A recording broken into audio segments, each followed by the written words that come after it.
Welcome into another Red Out podcast. I'm your host, Devin. We're going to talk some Western sports tonight. We got football. We're talking IU recap. We're going to preview the Michigan State game, and we've got some other stuff in store for you later on, talking about rivals and stuff like that we missed. So if you would, appreciate a follow. How about them support? tops, Thank you very son? much. All day, SEC boys. SEC, they supposed to be SEC. Crazy all day, baby. You're listening to the Red Out Podcast.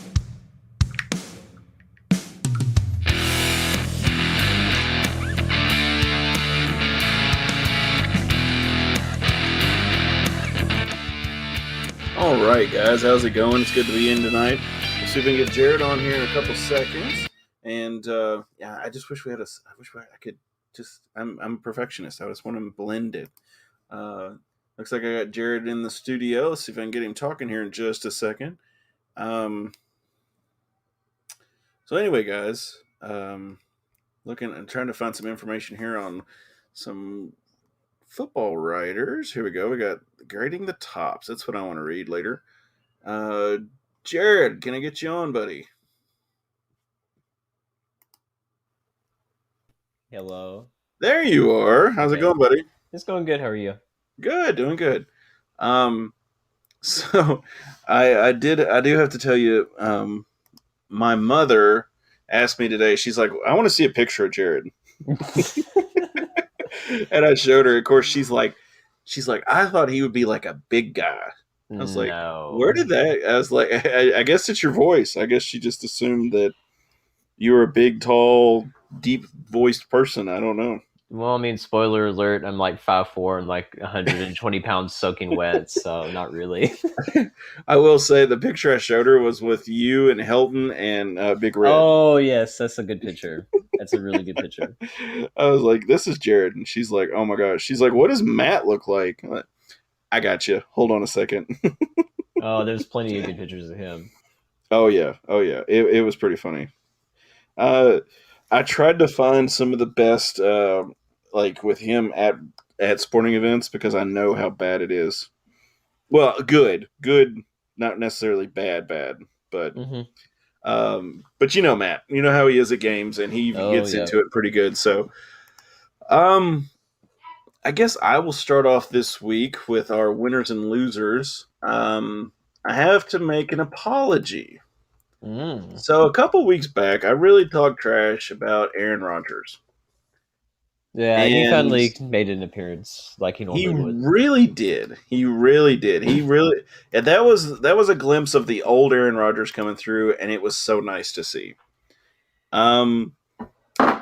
He did so good. It really surprised me. So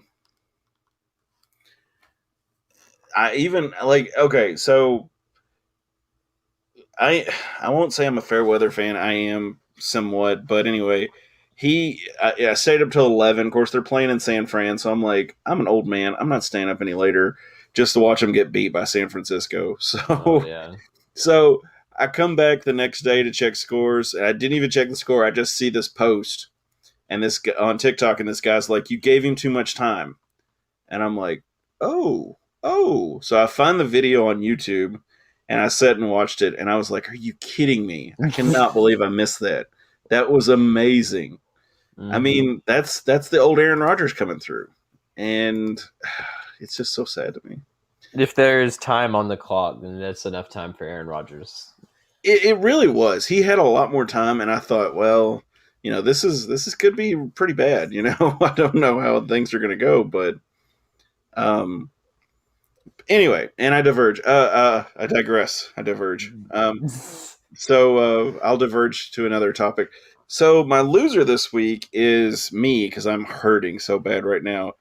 I worked on a sink, and I'm a big guy. Okay, So sinks are not made for big guys to work under, and I have done something to my shoulder, and I kid you not, it's like the cartilage in my ribs or something is killing me.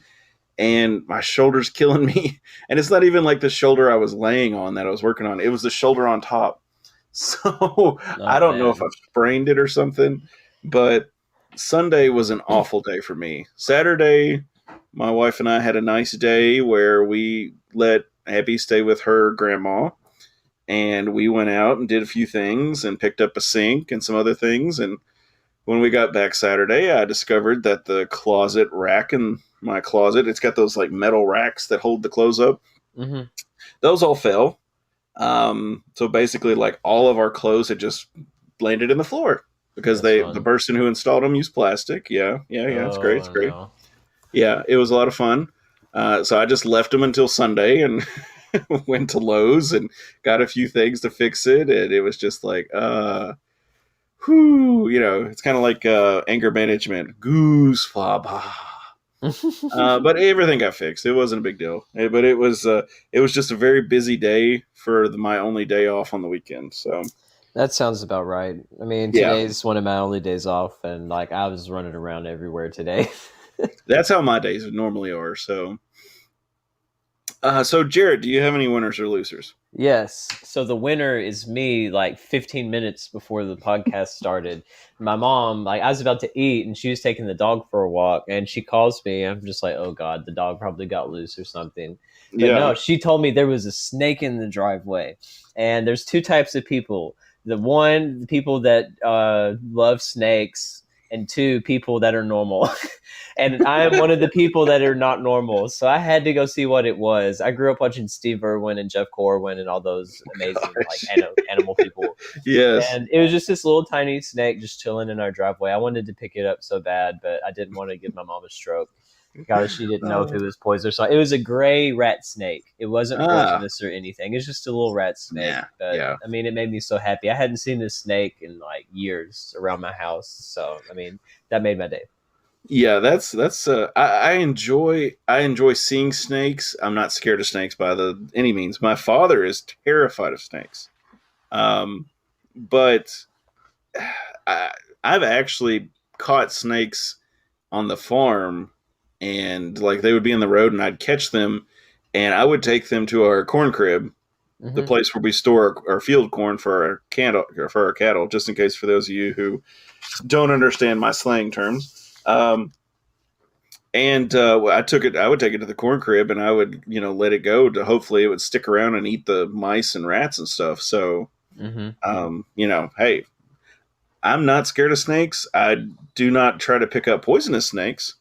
Yeah, I mean, I knew it wasn't poisonous just because of the shape of the head. You can tell, but Yes. I mean, I just kind of let it just slither away and just chill. But I hadn't seen one like around my house in so long, so it was fun. I like snakes; they're pretty neat. So, are you going to try to purchase a snake in the Oh meantime? God, no, I don't need one that bad. It's just like whenever you encounter one in the wild, it's just like it's such a weird. I mean, they do. coincidence. You realize they do sell like sand boas and stuff like that, which are really small Oh yeah. snakes. Okay. Like I would say, I was always one of those people that would see them and stuff, and I'd like pet snakes or whatever. I mean, it's whatever, but I wouldn't want to own one. Well, I mean, it's not like a big boa or anything. Like those little sand boas are little bitty dudes. Yeah, but I like seeing I- one, and I like seeing one in the wild. That way, it's not behind like a cage, and it can just still live and be free. Yeah, I mean, it's to each his own. I've got personally, as far as reptiles go, I have a bearded dragon, but Yeah, which I remember that. That's really cool. she is a lot of fun. She's a lot of work.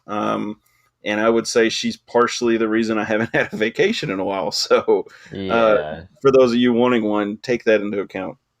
Yeah. So what else you got, bud?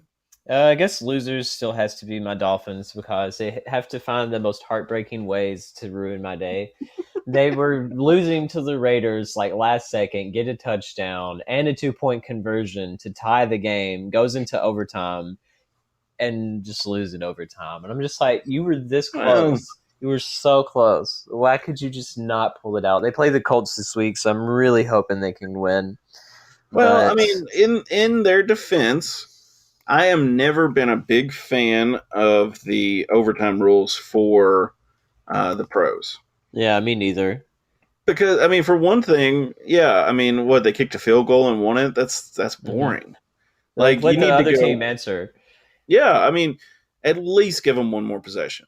Mhm. It's not going to take that much longer. Just let them start instead of like in college starting at like the 25, I think, in overtime. Make them start at like the 50-yard line Yeah, because 40, NFL 50. kickers like Justin Tucker, he's another person. He hit like a 66-yard field goal to win for the Ravens the other day, which is ridiculous. But I mean, it started at like the 50-yard line and just like no time on the clock, and just have them play and just do like college. You can have them like to defend first or score first, and then just take it from there and just keep doing it that way. Because the fact that a professional sporting event can end in a tie is the stupidest thing that I hate in sports. Well, in football, I completely agree. Soccer and all that other stuff, Well, soccer I'm not makes getting more into sense. that. I'm not getting into Hockey, the politicalness of like, ties with them. see, a shootout in hockey, that's the ultimate solution to breaking a tie, which I do like that. But the Yeah, NFL needs to do something with their overtime rules, in my opinion. well, the reason they're not is because of they don't want to miss the next game, and they allot so much time per game for, for instance, your Miami Oakland, they've got so much time, and if they go into overtime, the networks are going, ooh, they're going to miss the first 2 minutes of A game that no one probably cares about. exactly. Yeah, like Exactly. this Thursday, like I think it's tomorrow or tonight when people are listening, is freaking Jacksonville Jaguars and Cincinnati Bengals. Like that's going to be such a premier primetime matchup. So I don't know how much you watch TikTok. Have you seen? There's a girl and her boyfriend or husband, I don't know, and the girl's dad, and they will place NFL logos in front of her, and she'll try and guess the team names. Oh, I've seen stuff like that before. Yeah, those are so funny to me. Mhm. I'm just laughing. I'm like, oh my gosh, because some of them she pulls out, it's like the Arizona Cardinals were the Angry Birds. That's the one I remembered the most. I was like, oh my gosh. But no, talking about overtime rules, I completely agree. And I mean, if each team has an automatic possession, like for instance, like you're talking about, I'm kicking a field goal. Yeah, that's fine if you kick a field goal, but let's just say, for instance, Oakland, Miami, Oakland has possession first, they kick the field goal, and then Miami gets it and scores the touchdown. Then it's over. Mm-hmm. So, it's almost beneficial not to go for the field goal in overtime. You want to go for the score in that situation. Because you're going to get beat if a field goal is a safe conservative bet, but not always as far as that would be concerned. But, whatever. Anyway, let's move on to Western sports, because that's what people are really wanting to hear. So let's see who all we had playing besides football. We'll get to football here in just a second. Looks like we got a bunch of golf. The UAB Graham McDowell Invitational in Birmingham took place the 27th and 28th. The Lady Paladin Invitational, which, by the way, that's kind of cool name for that. Mm-hmm. Looks like Marshall played Western. Is that volleyball? They won 3-0. Yeah, volleyball. And then we beat them on Friday as well, 3-0. And soccer beat UAB in 2 overtimes, 1-0. That is wild. I still don't get the overtime rules with soccer. Like, is conference not allowed to go have a tie, or? I don't know. See, I don't have a clue either. Looks like Middle won on the 19th, or not Middle. Soccer beat Middle on the 19th. I don't know if I covered that last week, but I just wanted to mention it. But yeah, so soccer's doing well, looks like, and so is volleyball, which no surprise there. Mm-hmm. But let's move on to football. Pain. So for those of you who have not watched the game, go back, Hilltopper Vault on YouTube, check it out. It was actually a pretty good game. It was, and also I can tell you a little bit about what it was like there, because I was at the game. Yes. Okay. Go ahead. As far as environment goes, it was really good. It was definitely the best crowd that we've ever had. I think it was announced 25,171 people. Yes, and that's what I got here. And most of the fans got the memo it was a blackout. I had took a picture because I was in 327, which is on the far west side of the old section up top. and it shows like all the like towards the left side and everything, just like how dense the crowd was, and everyone wearing their black. It was really cool. I mean, everyone did their part. They showed up. It just bothers me. I mean, it's the Western tradition. All these people leave at halftime. I mean, it's just like the freaking Exodus happened. All these people leaving. But I mean, it was a really close game. It was a good environment. I got to see Matt. I got to see Alex. Talk to them a little bit. The service is still horrible. I wish that I was able to connect to like really good Wi-Fi, because I tried to post a video of the team running out and it never went through. And like the first few minutes, like it was so overloaded. Like my phone was so slow, I couldn't even tweet, and I was doing the live tweets, but thankfully it finally worked. But I mean, it was still really good. It's just really sad because we should have won that game like 50 different ways if one thing changes, which has been kind of the story this year outside of the UT Martin game. But I guess I'll let you go talk about that first.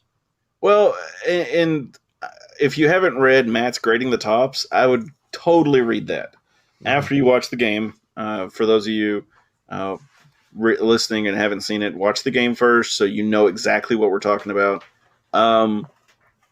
But for me, there was a series of unfortunate events that I think led up to our defeat. Matt has got some good points here. When not going for it on 4th and short, I think was the biggest knock in the sales. Yeah. I don't know what Helton said about it. I've got to go back and watch that press conference after the game.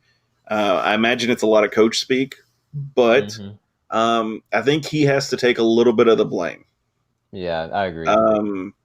Now, I know what he was thinking, and we were kind of talking about it a little in the group chat, but he's thinking I would rather them have 80 yards to cover than 50 yards to cover. And I understand that. That's fine. But at the same point, if you take these guys out, he killed the momentum. And some coaches don't believe in momentum, but some do. For the ones that do, I think that killed the momentum. Well, that was a big momentum killer right there because the defense came out cold. I don't know. Honestly, it was just, and then of course with the defense, they dropped 9 on a 3rd down. I'm pretty sure. I think it was a 3rd down play. Yeah.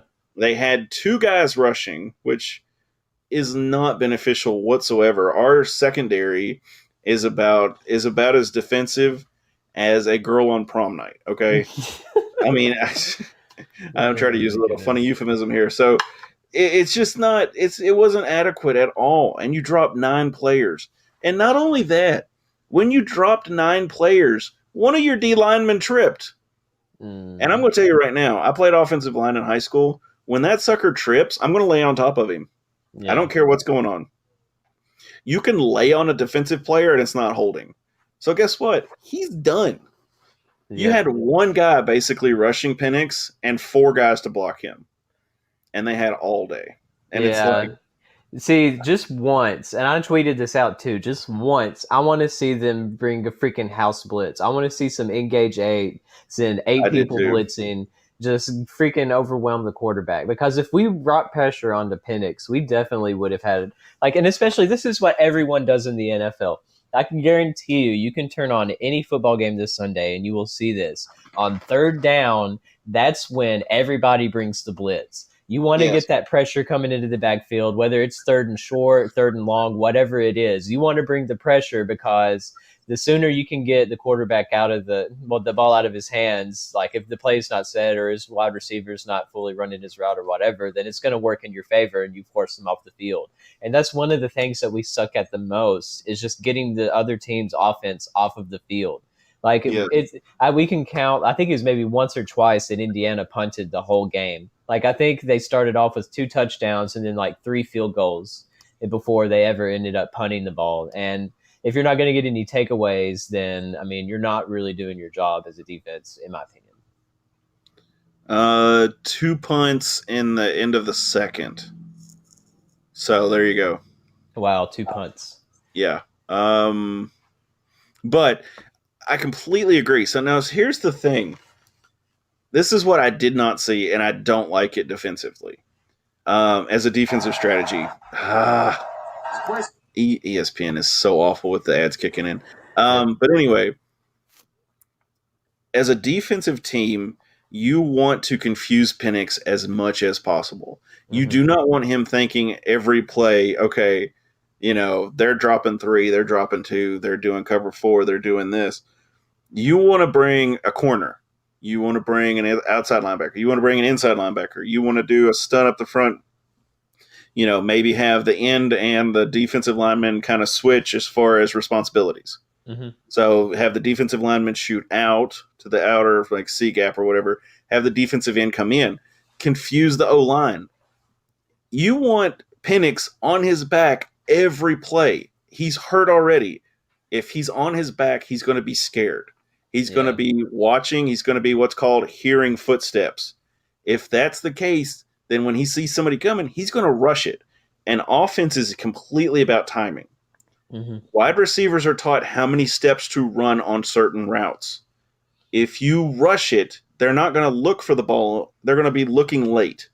The ball's going to be overthrown. It's going to be underthrown. It's going to hit them. It's going to hit them in the back. They're not even going to realize it's thrown yet. You have to disrupt, like you were just saying. And we didn't do that. I never saw. I saw blitzes and I saw the front 4 rushing, but that third down play was that was our Achilles heel. That was a killer, because once that momentum was picked up by Indiana, they marched on the field, and we couldn't do anything after that. It was just they got so far, and it was just, and even kicking it deep. Mm-hmm. I don't know how many times, if you watch NFL, you watch these guys, and they'll line up like they're going to kick it deep, and the kicker will just tip it, and he'll stay on it. Why couldn't we have done something like that? Now, if they don't have it in the playbook, that's fine. I get it. But it's not that hard to talk up. It's not that hard to talk out. You just tell the kicker, onside kick it straight ahead. You follow it. It goes 10 yards. You jump on it. Literally, I think everyone was wanting Heldon to do an onside kick in the fourth quarter, regardless of what it was, because the defense just kept giving up yardage and points basically every possession. It just got so old. It was like clockwork. Every time it'd be third down for Indiana, all of us would try to get fired up, and then they would just execute some play like it was first down, and it was no big deal at all. There was just no pressure at all. It's really sad. I don't know if you can blame that on the D-line. I don't know if you can blame that on the linebackers or what, but there needs to be more blitz called, because if you're just trying to do this whole bend, don't break thing where you're trying to not give up a big 20-plus yard pass or whatever at any given moment, then you're just going to get beat every single time. And our run defense, they still let Stephen Carr, he ran for over 100 yards, and that was still a big issue. And I'll go ahead and tell you, I did a Q&A with The Only Colors. It's a Michigan State blog. It's their SB Nation affiliate. And they did a return interview with me, too. So they asked me about Western and everything. And I'll go ahead and tell you what I had to say about our defense was not very good. No, yeah.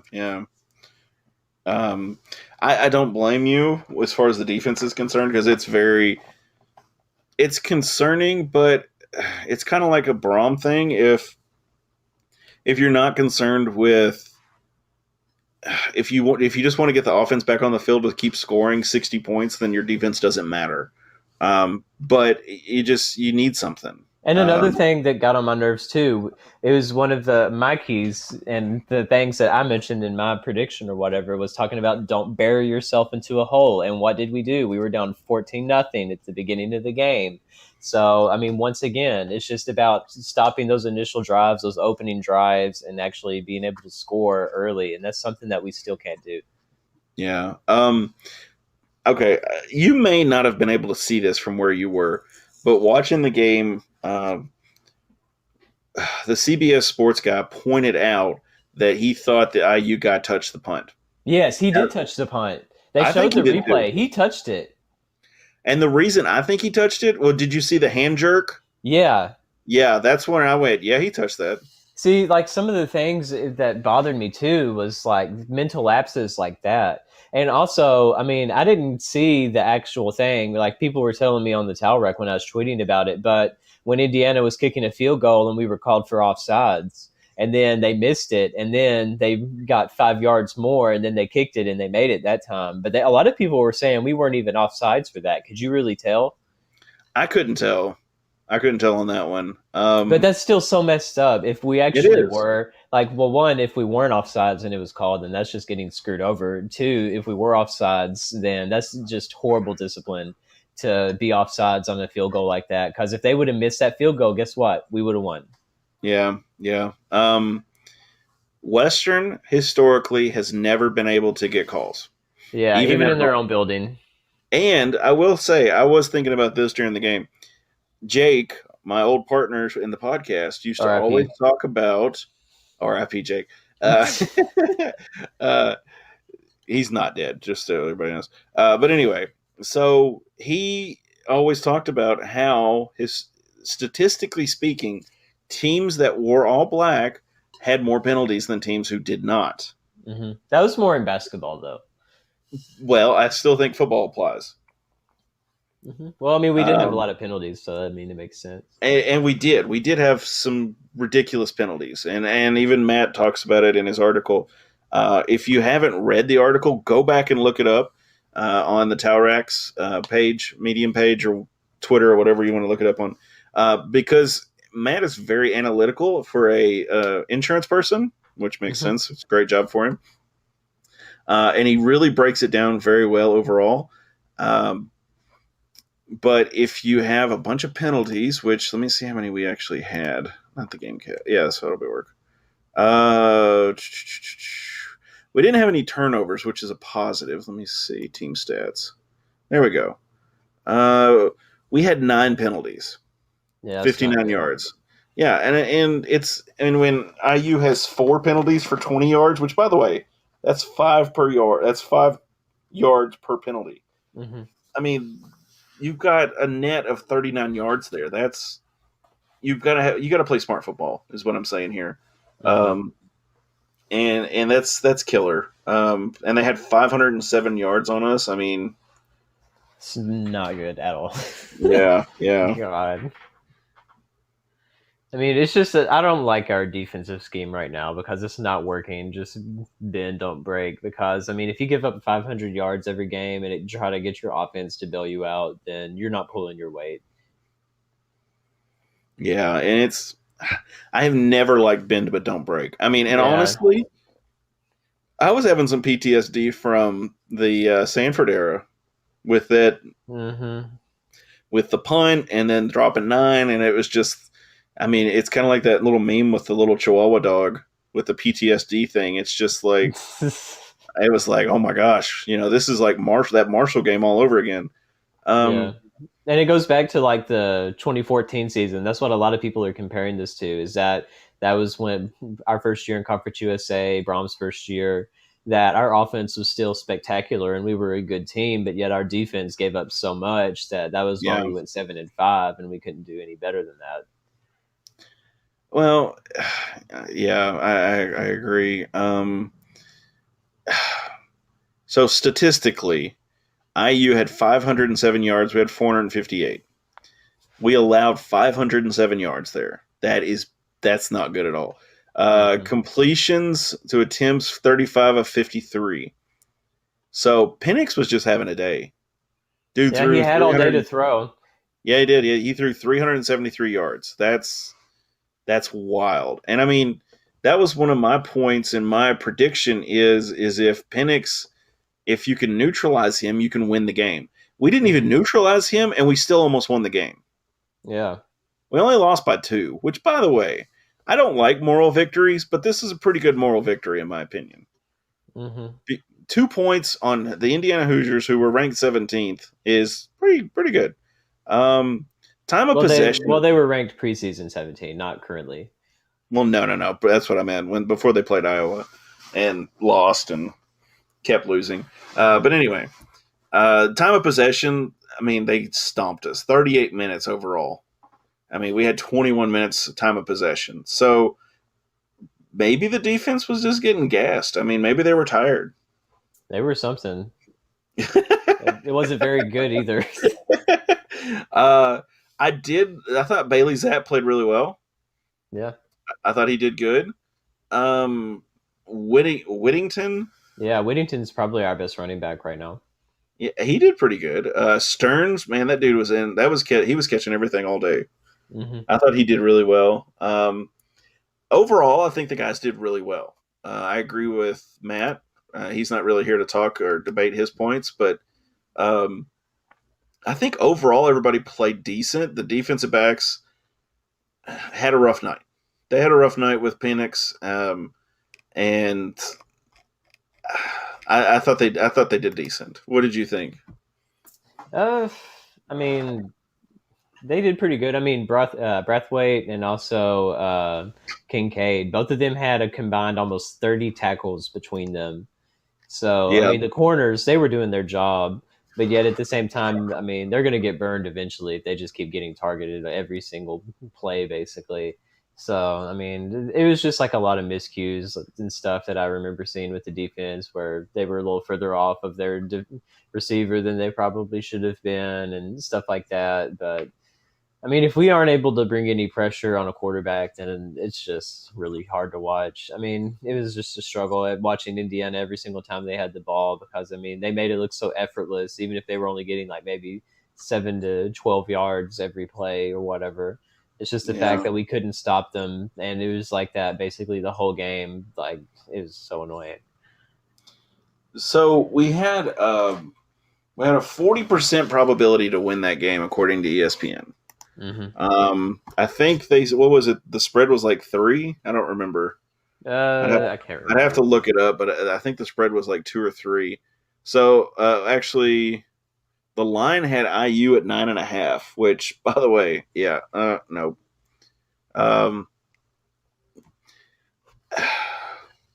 What I don't. Okay, so what corrections are you trying to make this week? If you're a defensive coach, getting ready for Michigan State. Sack the quarterback. Get in the backfield as soon as you can. Okay. So that is a good strategy sometimes. The reason I say that is if you've got a D lineman that's just going to shoot straight up field, then as an offensive coach, then I'm going to want to do what's called a trap, and I'm going to run right up the gut. Yeah. I think they need to be aggressive. I think you need to turn them loose. I agree. And let them use their instincts as far as, is this too easy? Mm-hmm. I had a football coach who always said, smell a rat. For instance, and the reason he said that was because, like, on screen passes, if you watch, like, defensive linemen on a screen pass, if they're smart, they're going to think, this is too easy. There's no reason this should be this easy. And they'll kind of hang back. The guys who aren't thinking and just rushing ahead, those are the ones who are not, quote, smelling the rat because something's not right. You know what I'm saying? Yeah. But yeah, the guys, they got to play by instincts. They have to have good instincts, good football instincts. I'm going to try and confuse the defense. I want to cause chaos with the offense. The offense is a machine. And I mean, it would be kind of like you pop your hood and you just start throwing in metal shavings into your engine or something. You know, you want to disrupt this machine as much as possible. Yeah. So you want to do corner blitzes, you want to do safety blitzes, you want to do free safety blitzes, you want to do middle linebacker, outside linebacker. You want somebody coming extra every play. Yeah. And you don't want them to know from where. I mean, delayed blitzes. You want them showing blitz but not blitzing. You know, you want these guys going, where are we, where's it coming from this time? Mm-hmm. And you want the quarterback on his back every time. Yeah. And you got to go to Michigan State, to Lansing. So, God. yeah. Which, by the way, 75,000 seat capacity stadium. Okay, so sadly, the quarterback's name is Thorne this week. It's not a penis reference. Dang it. It's going to be a thorn in our side, though. Duh-dum-bum. You're welcome. Yeah, thank you. I know. I just wish I had this queued up so we could go. There we go. I feel like I'm on a Chuck Lorre special. Like an old Andy Griffith show or something. Oh, yeah, man. with the laugh tracks. So Western's got Michigan State this week. Michigan State's ranked 17th. The game's at 7:30 Eastern on Saturday, the 2nd. It's going to be playing on FS1. So for those of you who have that, watch the game. Listen on the IMG network. Support the Tops the best way you can. And if you don't, maybe hopefully we can get it on Hilltop Revolt, which, by the way, again, I don't know how he's doing it, but bravo, dude. Bravo. Mm-hmm.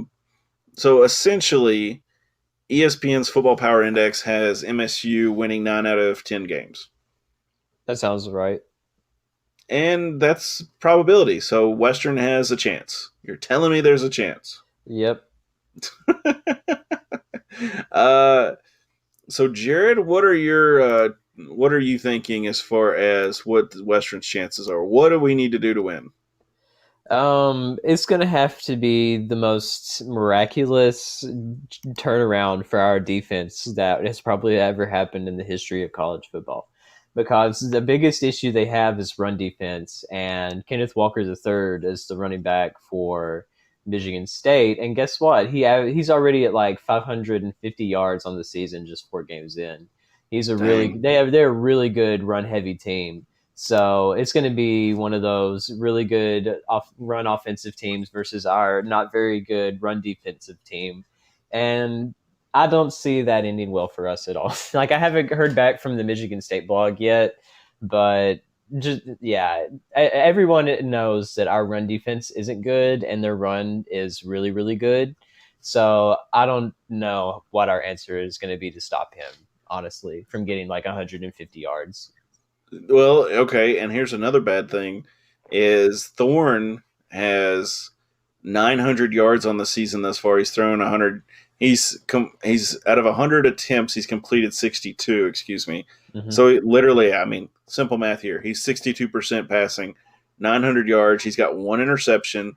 You got a running back who's got 554 yards on the season with 5 touchdowns. They're pretty much the most balanced team to come around. Mm-hmm. Honestly, if I'm a coach, I'm going to tell the guys, hey, we got a chance this week. We can upset this, blah, blah, blah, blah, blah. But secretly, I'm thinking, please, nobody get hurt before we start conference play. Yeah.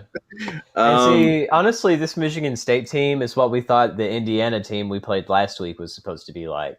Because exactly. They're literally the same ranking. Like, Indiana was a preseason 17 team, and now Michigan State is the actual number 17 team. So it's weird how that kind of flip-flopped. But for Western, that's not a good thing at all. No, I completely agree. And last week I was in my prediction, I stated that I thought I was going to bet on the Tops.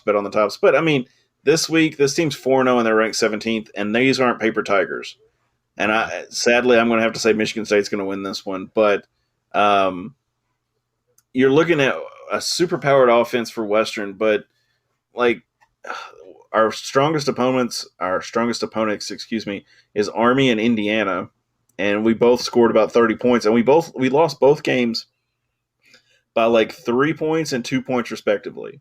So we were in both of those games, which, by the way, is amazing. We should have won both of those, honestly. Like, if just a couple of things changed, we would have won. We should have won both those games. And Michigan State's, their defense looks pretty tough too. They're only allowing an average of 18 points a game. They've played Miami, who was number 24 at the time, and what is this, Youngstown State or something? Yeah. That's not nothing to worry about. But they beat Youngstown State 42-14. They beat Miami, who was number 24 in the nation, 38-17, and then they beat Nebraska 23-20. In overtime. So the Nebraska game doesn't concern me that much. The Miami game's the one that I'm going, oh, okay. But Nebraska Miami's kind of fallen off a lot since then. Like, De'Aaron King, their quarterback, he's gotten hurt and stuff. Yeah. So. But Nebraska hasn't been a decent team since like the 90s. Yeah. They're not like a superpower by any means. Miami, on the other hand, they're ranked. This was, on the 18th of September. So this is not like the first week of the, season. This isn't a preseason ranking here. Mm-hmm. They lost to Alabama. They beat App State, lost to MSU, and they beat Central Connecticut. Okay, Wow.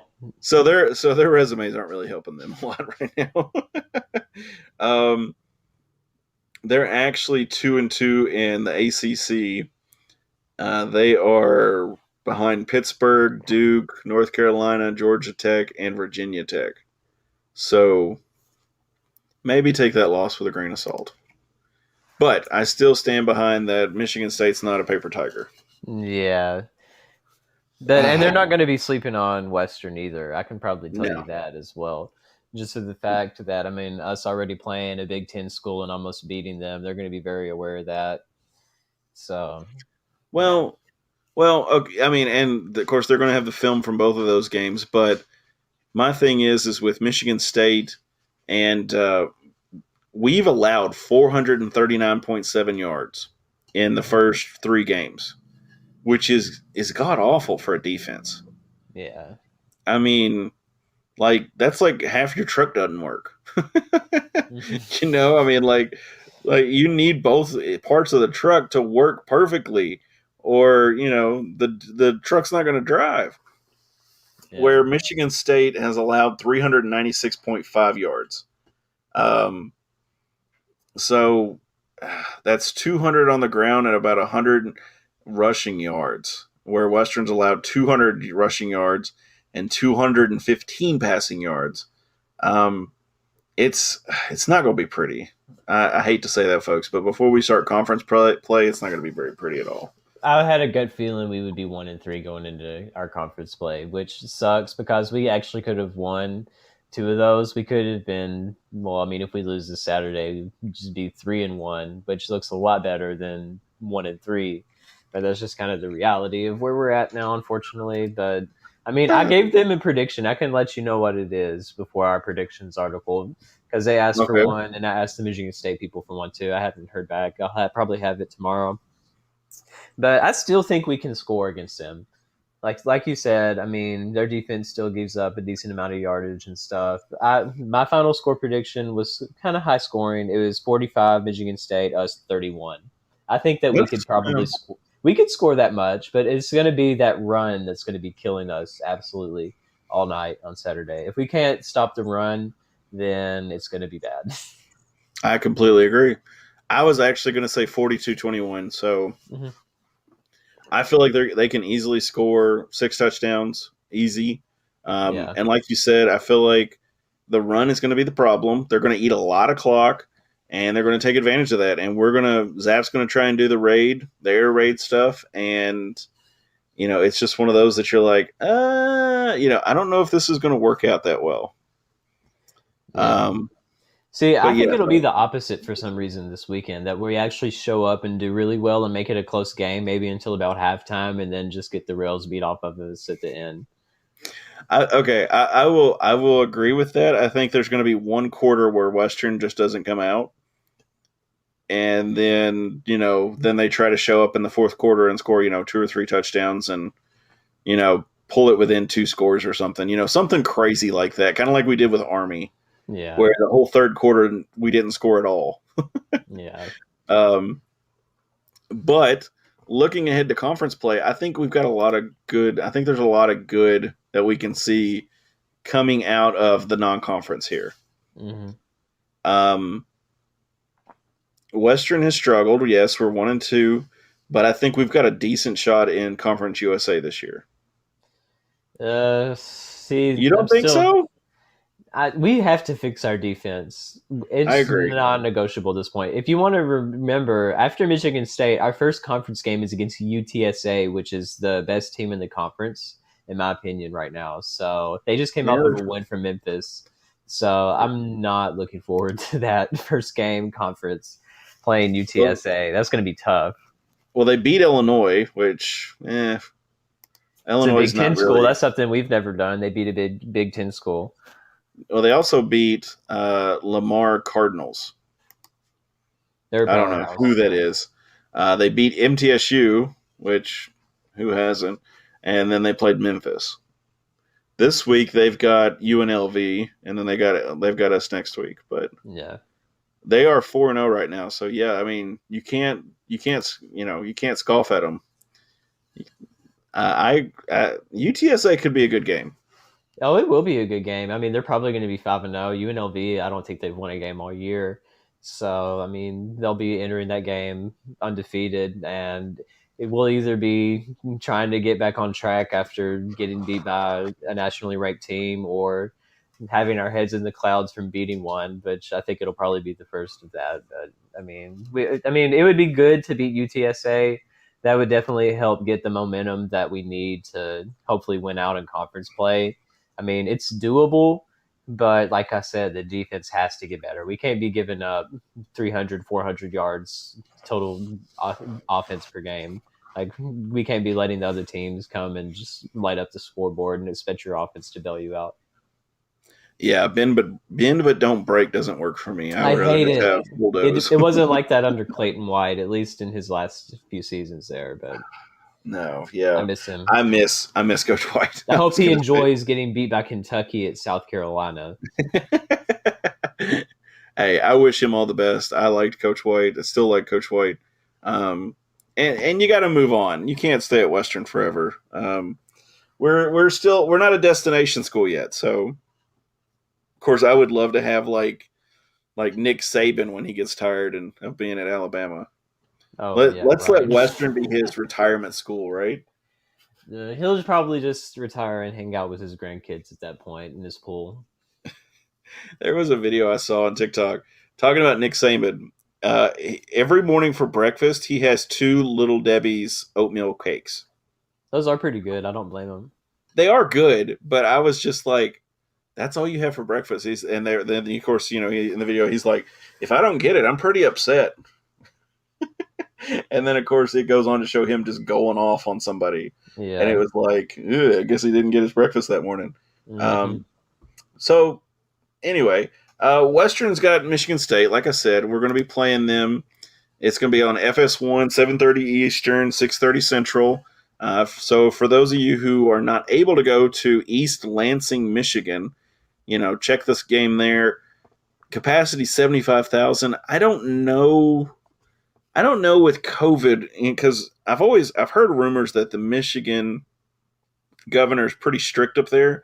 So I don't know if they'll be able to hold that many in that stadium. Oh, they probably will. I mean, I imagine the big house in like University of Michigan, it's been full. So I don't know why Michigan State wouldn't be. Okay. That's fine. Like I said, I'm not sure, but I'll go with what you're saying, Jared. I completely agree. 10.5. Is that too much or too little? For the spread. I mean, it's just hard to say. I mean, I don't know if we can cover or not. I don't know if we could either. I honestly think 2 scores is where we're at. Mm-hmm. That's what I have too, just 2 touchdowns, which that's respectable. Yes. If we can actually do that, that's great. But if we get beat like 56-14, that's going to be a lot different. Yes, that's going to be completely depressing. Yeah, that's going to put all the wind from the sails. I will say, if we get beat 56-14, like that is completely disrespectful from Michigan State. Well, I mean, they're trying to get the yardage and stuff, try to go up in their rankings and everything. I don't blame them.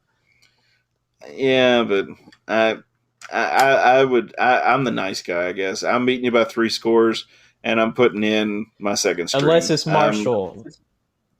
Unless it's Marshall. I remember when we beat them, I think it was like 60-3 or something like that. That was beautiful. Yeah. Yeah, that was a very beautiful moment in Western history. And of course, beating them the first, probably not the first time we played them, but when they were ranked, that's a beautiful moment too. Oh yeah, that was our first year in Conference USA, so I think that was okay. Speaking of rivals, that's a good transition, Jared. With Western possibly moving conferences and some of our rivals moving conferences, which rivalries do you miss the most? Well, or will you miss? Well, there are a few, and the reason why we're talking about this for people who haven't seen is that we finally rescheduled Murray State in basketball, which makes me so happy because that has been an old school rivalry since the beginning of time, basically, for us. Yeah. I mean, the biggest sellout crowd in WKU history in basketball was like 14,000 or so in Diddle Arena in 71, and that was against Murray State. So, I mean, just that whole rivalry goes back all the way to then and probably then some. I mean, 50 years ago. And we stopped playing them. And I heard from both sides that like it was Murray's fault that they weren't scheduling us anymore or vice versa. But we should be on their schedule again by 2023 in basketball is what the Murray State's sports posted. And that was from their verified account and scheduling the home and home. It's going to be a 4-year series where I assume we'll just go back and forth. I don't know if it starts in Bowling Green or in Murray, but we'll alternate. And I'm just glad that that's back because one of the first games I went to as a student at Western was Murray State in Diddle Arena playing against them. And that was way before even John Morant was there. I think that was when Cameron Payne was there. And we won. It was a really close game. And it's just always such a really, really good game, except for the latter years of when we were playing them. They were starting to get the best of us, which I hated. But it makes me happy that we're finally playing the Racers again. It's just a good in-state rivalry game. And we're also playing Eastern in basketball this year, too. So we'll still have them probably until we play Murray, and then we might transition to Murray instead. But, I mean, as far as basketball, that was the one I was missing the most was Murray State. I'm glad that it's back. Same with Eastern. I would like to see us play Northern Kentucky, though. I would love to see that. Because it's not technically like a rivalry game or anything, but it's one Kentucky directional school versus another one, and I feel like it needs to exist. I don't know about you. I would love to see a Kentucky tournament. Oh, it's been talked about. Well, yeah, Stan's talked about it, but like none of the other schools really, none of the major schools really bought into it. They just kind of laughed it off. Of course they don't. They don't want to get beat. Well, they don't want to get beat, and they don't want to be embarrassed. Yeah.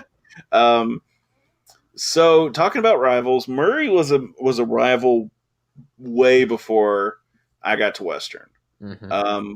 We actually used to, and I don't know if we still do, we have the red belt at Western. Yeah, most people don't even know about that, which is sad.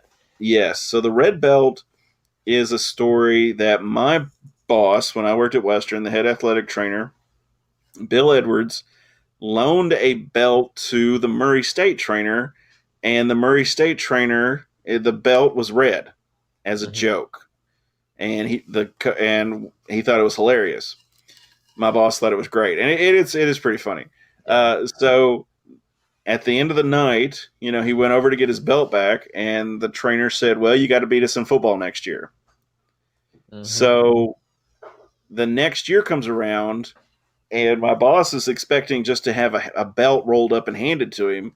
Well, Murray apparently made a big deal out of this and went out and made a plaque and basically put the belt on a plaque and went back God knows how many years to the first time we played Murray, and they had a plaque put on there for every game that we had played.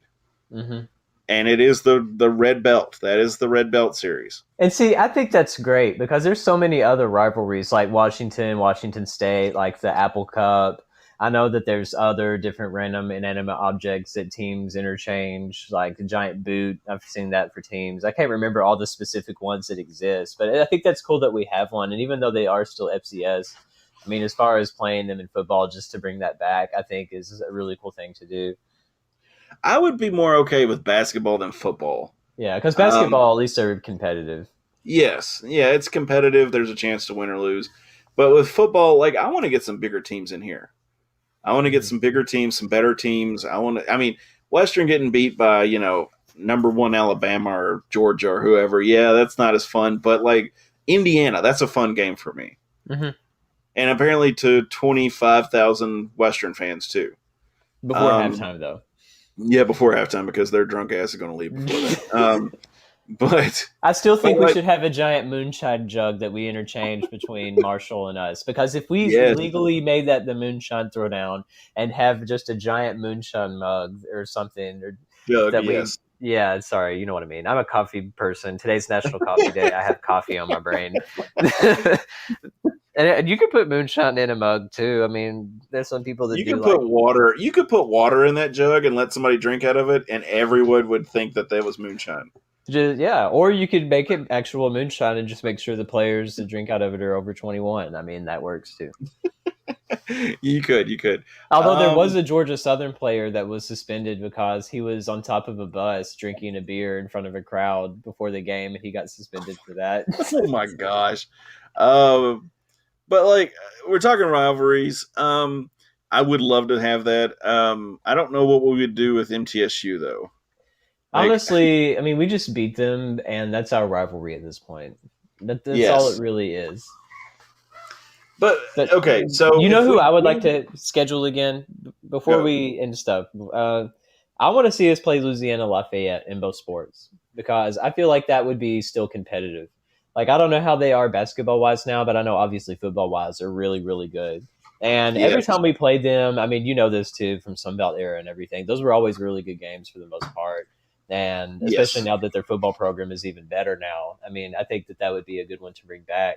And I remember senior night when Sean Long and Alfred Payton and them were on that really good Louisiana Lafayette basketball team, like how fun of an environment that was. So, I mean, if we were to schedule anyone at Sunbelt from the time that we were there, I'd definitely choose Louisiana Lafayette. And they will never just be the University of Louisiana either. Never. No. Louisiana Lafayette Raging Cajuns. Yeah. They were the team that we snapped our big losing streak on. Yeah. That's the one that Matt was crying, I'm pretty sure. Hey, I don't blame him. I First do off, too. Matt is a very emotional guy, and God love him. Mhm. But like that was an amazing day when that streak Mhm. was snapped. There was a lot of weight lifted off people's shoulders, and before that streak was snapped, like it almost became to the point like people were like, "Can we win? You know, is it possible for Western to win?" I mean, I was thinking that. I don't know about some of the other players, but I was thinking that because it's a depressing time. Like, you know, you go to practice and you're like, why am I here? Yeah, We ain't gonna and win just the anyway. morale with all the university reps too, like thinking about Yeah. should we even have a football program if it's not going to do anything? Like that's Well, like, another thing that's scary. Gosh, what was his name? His name was Bjorn, but I can't remember his first name. Ross.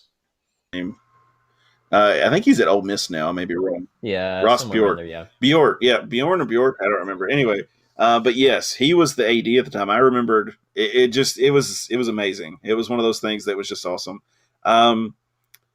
If we do change conferences and we lose MTSU and Marshall, like okay, for instance, like MTSU is a rival that I still like, but they don't care.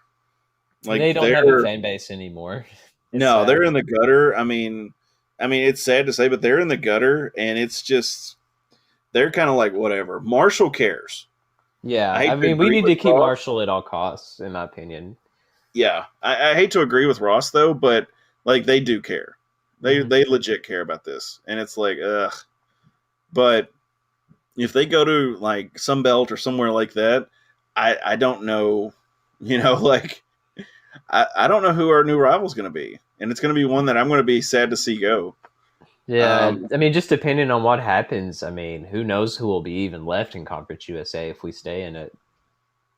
And that's my thing too. Is there's a lot of talk, and I hate to diverge away from what we talked about, but with the rivals, but with Western,